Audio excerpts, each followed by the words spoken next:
It's going to take you the month of September to settle in. So already just tell yourself, it's okay for my boat to be rocking on the waves in the month of September. Just expect it. Because it's going to get real, so to speak. We're going into live fire, so to speak, on Monday. Until now, we're practicing. It's kind of comfortable. We'll go back over, eat some in the chow room. Starting on Monday, boom, we're in. We got classes with actual homework, with grades, which determine our graduation. And our checks are going to become due. I told Katie I think we could push back that initial deadline for this semester, just because it's the first semester, to like October 15th. Precisely because I don't want you to spaz out, and I want you to succeed. After that, the deadline for the payment will be like the second week of the second semester, like January 10th or whatever. Because by then, you should be up and running. If you foresee a disaster coming, a train wreck coming, please talk to us. Don't say, I'm ashamed, Father's going to be mad at me. I'll be mad at you if you get kicked out because you couldn't pay, because we could have helped you. So keep that in mind.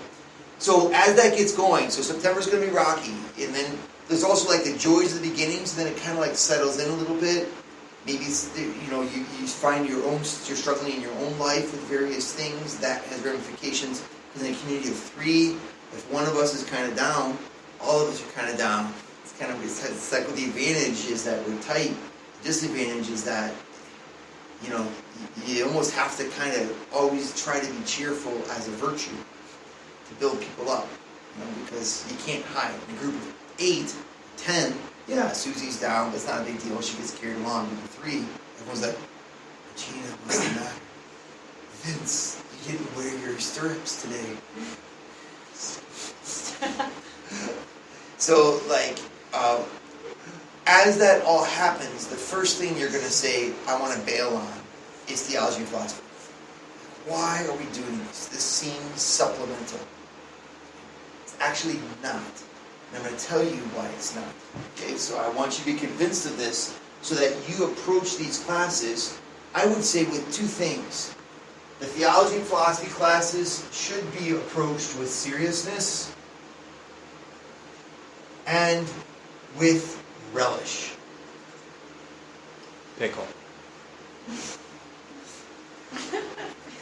Seriousness in the sense that there's good stuff to learn, but relish.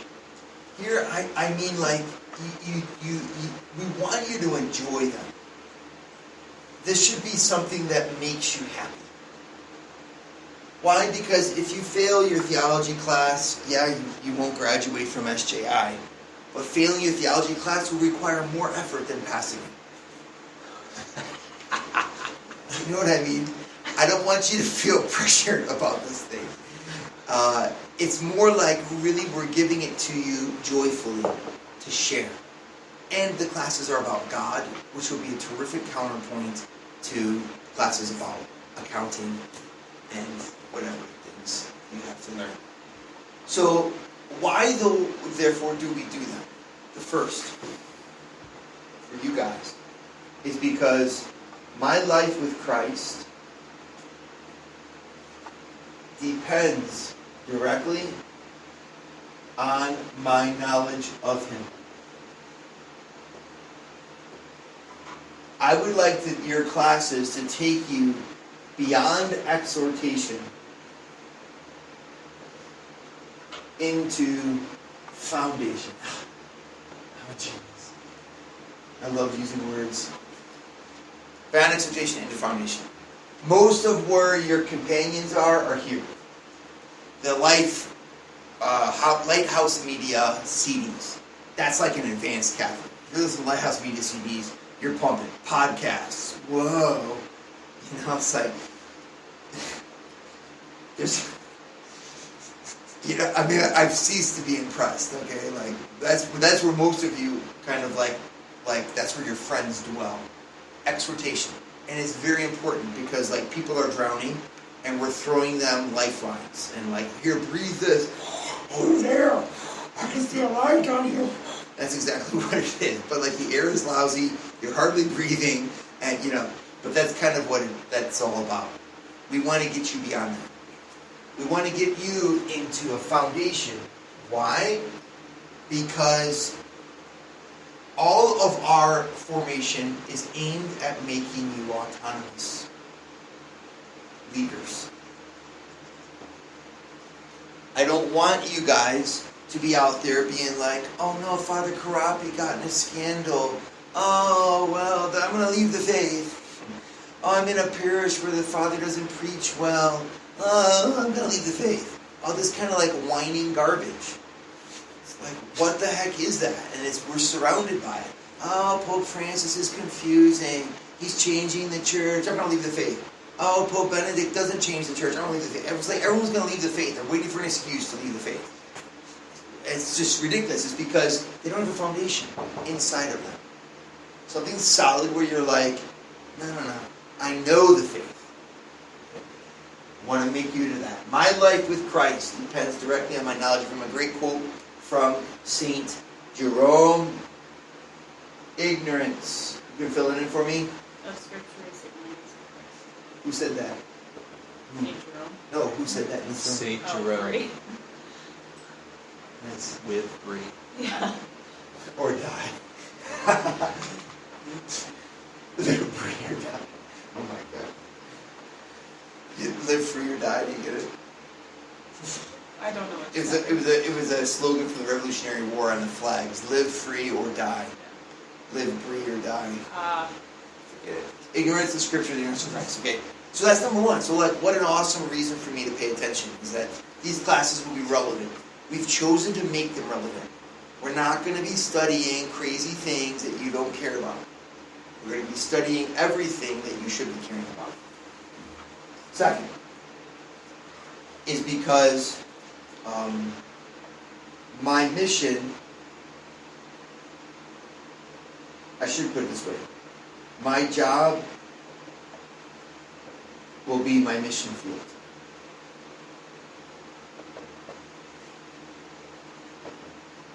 Be it the brewery, be it at the office, be it doing accounting, be it doing whatever you're doing, if it's your mission field, I need to know the one whom I am bringing with me. Jesus. So if you don't know your faith, it's kind of like, we're not here to graduate accountants. Go to Regis, become a great accountant. I'm here to become a saint. Here to become an evangelizer. I want you to have that spirit. Well, you just need to know. You need to know what's going on. So your personal life is the first reason why, and the second is because of your mission. And then the third reason why this is so important is because of the impact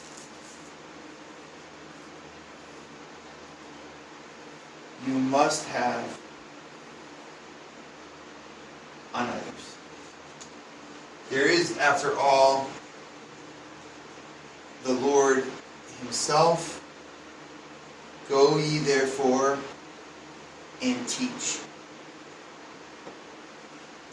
To Matthew 26, where Jesus says, go ye therefore and make disciples of all nations, baptizing them in the name of the Father, and Son, and the Holy Spirit. And then He said, and teaching them to observe all that I commanded you. So a Christian is supposed to be, by his nature, a teacher. So when we're doing these classes, these are the motivating factors behind it. Why am I here? So that I can fall in love with them. And if you look at it from that point of view, it's kind of be cool. Like, I would look at them as a class because it's a seriousness, but then it's not a class. It's a joy. I mean, like, what an opportunity. It's kind of neat. Like, and that's why I know, actually, at least you two, I think Vincenzo said the same thing, but why you came here. Is that you're going to be able to learn about God. We're going to have the classes that be extremely exciting. What we're going to be learning is extremely important stuff. I want you to have that attitude. Don't look at it as like, I got 3 MBA classes in the morning and then I've got a theology class at night. It's not a theology class at night. It's an opportunity to like have a brother St. John teach you live about his passion and about Jesus, who's your passion too. Take it with that perspective.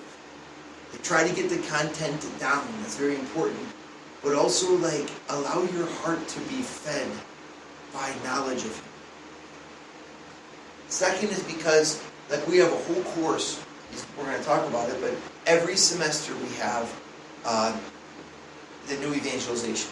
Every semester you're here, there's a course on the new evangelization. I'm going to be teaching it. That's this. How do I make my workplace my mission field? What does that look like? And then finally, because I want my kids to know Jesus. And I want to have my kids, when they ask me questions about purgatory, or they ask me questions about sexual ethics, why is Susie a boy and not a girl? For me to be like, God made him that way. Like, gotta be able to go deeper than that. Because the opponents are going deeper than that. So if we don't, your fifth grader, when she comes home, she's going to tell you that she's a boy. What are you going to do? Oh, shoot, I wish I have some, and you're not going to know. But here, because of the foundations you're going to get, you're going to at least remember where to go and that there are these answers. Okay. So, we've looked at whole formation, focusing in on theology and philosophy, why you do it, are these three things. You want to add anything to these? Well, I think something that might be interesting to talk about is, I guess maybe intellectually, how there's a different approach in the science of business and then in something that's more contemplative. And that... Could you give that to us? I would, but I would let you keep going. I'm done. No, I was finished. Okay. Now I'm going to hand it over to Father, and then I'm going to come back in. Okay. Should we take a break or just keep going? How do you guys feel? It's been an hour. We have 45 minutes. Yeah, we can probably. It's always a good break. Yeah. We'll take a 10-minute break. 10.